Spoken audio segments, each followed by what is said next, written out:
ACM, yung mga automatic counting machines sa isang presinto po sa Barangay 148 dyan po sa Caloocan City. Nagkaroon po ng aberya, botohan, nagkaroon po ng pagkaantala. Si Sunshine Erlo Bringas para sa detalye.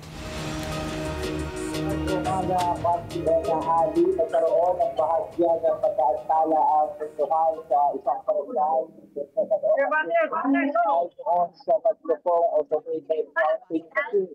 At ayon sa report, ay nakapagalaman ng mga technician na malagyan ng alikabok yung mismong ACM pagbilang papel dahil nasa sensitibo yung papel na ginagamit para ilagay doon. Yung balota ay nagpapayo naman ang mga technicians na agad sa ating mga kababayan na buboto pa lang na itiyakin nyo na nasa malinis na patungan yung mga balota para kapag ito na doon sa bitang makina ay agad tatanggapin ito at ay re-register.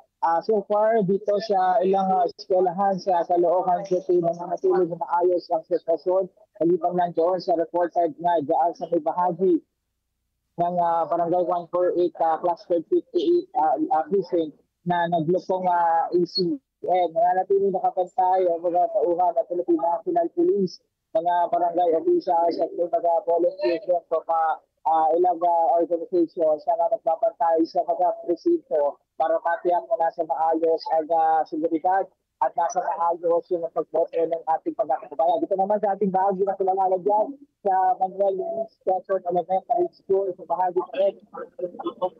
I was paunat reported na naglukong makina. Malisan na lamang yung mahabang pila dahil sa yung ilang mga makina na nandun dito ay nandiyan matagay bago tatari yung mismong balota na isa sa nagiging dahilan.